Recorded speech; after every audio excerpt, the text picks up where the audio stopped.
محترم سامعین السلام علیکم۔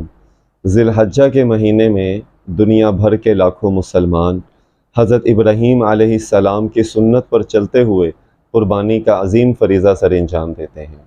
حضرت ابراہیم علیہ السلام وہ جلیل القدر نبی ہیں جن کو قرآن مجید نے مختلف القابات سے یاد کیا ہے۔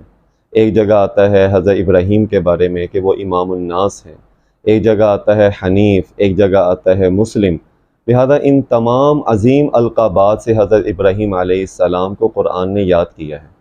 حضرت ابراہیم علیہ السلام کی فضیلت کا اندازہ ایک آیت سے لگایا جا سکتا ہے، وَاتَّبِعْ مِلَّةَ إِبْرَاهِيمَ حَنِيفًا، کہ اللہ رب العزت نے اپنے محبوب کبریا اپنے حبیب صلی اللہ علیہ وسلم کو حضرت ابراہیم علیہ السلام کی ملت کی پیروی کا حکم دیا ہے۔ قرآن مجید نے حضرت ابراہیم علیہ السلام کے مختلف امتحانات کا تذکرہ کیا ہے اور اللہ نے ان کے بارے میں فرمایا فَأَتَمَّهُنَّ، وہ تمام امتحانات میں پورا اترے۔ حضرت ابراہیم علیہ السلام کا ایک سب سے سخت امتحان جس کو قرآن مجید نے فرمایا إِنَّ هَذَا لَهُوَ الْبَلَاءُ الْمُبِينُ، کہ یہ بہت بڑا امتحان تھا۔ وہ کون سا تھا؟ وہ اپنے بیٹے کی قربانی کا تھا۔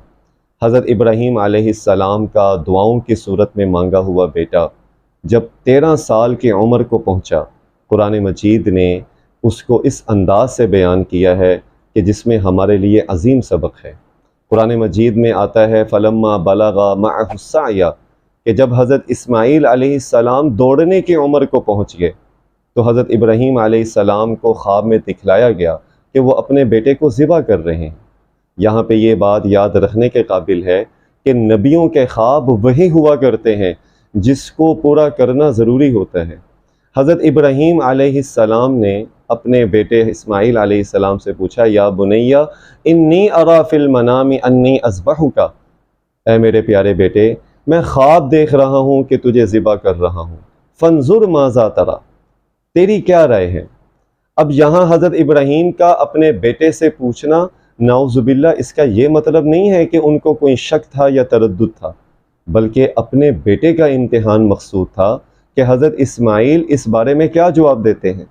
لیکن وہ اسماعیل خلیل اللہ کے بیٹے تھے، وہ اسماعیل جنہوں نے منصب رسالت پر فائز ہونا تھا، فرمانے لگے یا ابت افعل ما تؤمر، ابا جان آپ کو جس چیز کا حکم دیا گیا ہے آپ وہ کریں۔ کمال ہے ان کی ذہانت پر، وہ جانتے تھے کہ نبیوں کے خواب وہی ہوا کرتے ہیں۔ فوراً اس بات کی طرف اشارہ کر دیا کہ ابا جان جیسا آپ کو حکم دیا جا رہا ہے ویسا کر لیں۔ ستجدنی انشاء اللہ من الصابرین، آپ اللہ نے چاہا تو مجھے صابرین میں سے پائیں گے۔ اس چھوٹے سے جملے کے اندر ہمارے لیے عظیم سبق ہے۔ ایک انہوں نے انشاءاللہ کہا اور معاملہ اللہ کے حوالے کر دیا۔ ہمارے لیے سبق یہ ہے کہ اگر انسان کو اللہ نے کسی چیز کی اہلیت دی ہو، کسی چیز کے کام کرنے کی صلاحیت دی ہو، تو بلند بانگ دعوے نہ کرے کہ میں یہ کر سکتا ہوں، بلکہ وہ معاملہ اللہ کے سپرد کر دے۔ من الصابرین کا لفظ کہہ کر اس بات کی طرف اشارہ کر دیا کہ صبر کرنے میں بہت سارے لوگ گزر چکے ہیں، اے ابا جان میرا بھی شمار صابرین میں سے ہو جائے گا۔ آگے قرآن نے فرمایا فلما اسلم، جب دونوں باپ بیٹے اللہ کے آگے جھک گئے، سر تسلیم خم کر لیا، یعنی باپ اپنے بیٹے کو قربان کرنے کے لیے تیار ہو گیا، بیٹا اللہ کے راستے میں قربان ہونے کے لیے تیار ہو گیا، اب قربان گاہ کی طرف چل رہے ہیں۔ آگے باپ اور بیٹے کے درمیان ایک عجیب مکالمہ ہوا۔ یہاں پر اگر ہم حضرت ابراہیم علیہ السلام کی نبوت کو ایک طرف رکھیں اور ایک باپ کے روپ میں دیکھیں کہ کس طرح استقامت کے پہاڑ بن کر حضرت ابراہیم علیہ السلام نے اپنے بیٹے کی باتوں کو سنا۔ حضرت اسماعیل علیہ السلام فرمانے لگے جب وہ دونوں قربان گاہ پر پہنچے کہ ابا جان میرے ہاتھ پاؤں باندھ دیں تاکہ میں زیادہ تڑپ نہ سکوں، ابا جان اپنی چھری کو تیز کر لیں تاکہ میری روح آسانی سے پرواز کر جائے، ابا جان اپنے دامن کو مجھ سے دور کر لیجیے گا، کہیں میرے خون کی چھینٹیں آپ کے دامن میں نہ پڑ جائیں اور میری ماں اس کو دیکھ کر آپ دیدہ ہو۔ ابا جان جب آپ گھر جائیں تو میری والدہ کو سلام دینا، اور اگر ہو سکے تو ان کی تسلی کے لیے میری قمیض اتار کر ان کے آگے رکھ دینا۔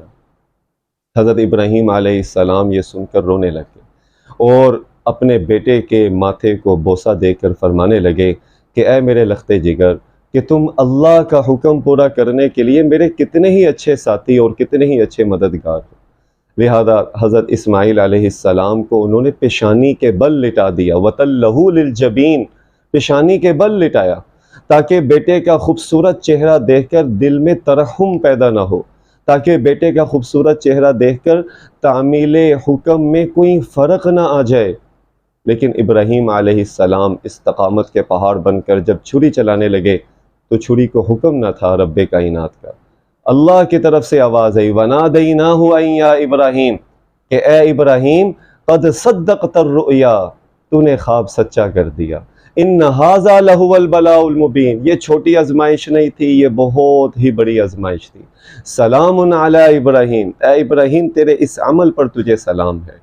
وَتَرَكْنَا عَلَيْهِ فِي الْآخِرِينَ، ہم نے اس سنت کو اپنے حضرت ابراہیم کے بعد باقی آنے والے لوگوں کے لیے اس سنت کو برقرار رکھ دیا۔ اللہ نے فوراً جنت سے مینڈھا اتارا اور حضرت اسماعیل علیہ السلام کے فدیے کے طور پر حضرت ابراہیم کو حکم ہوا کہ آپ اس کو ذبح کریں۔ محترم سامعین، اسی سنت کو ادا کرتے ہوئے ہم حضرت ابراہیم علیہ السلام کی یاد تازہ کرتے ہیں۔ یہ ایسی عظیم سنت ہے کہ حضرت ابراہیم علیہ السلام نے اللہ کے حکم کی تعمیل کے لیے اپنے بیٹے کو بھی قربان کرنا چاہا۔ اس میں ہمارے لیے بھی سبق یہ ہے کہ ہم اللہ کے حکم کے آگے، اللہ کی تعمیل میں اللہ کے آگے سر تسلیم خم کرنے کے لیے اپنی چھوٹی چھوٹی خواہشات کو قربان کرنا سیکھیں۔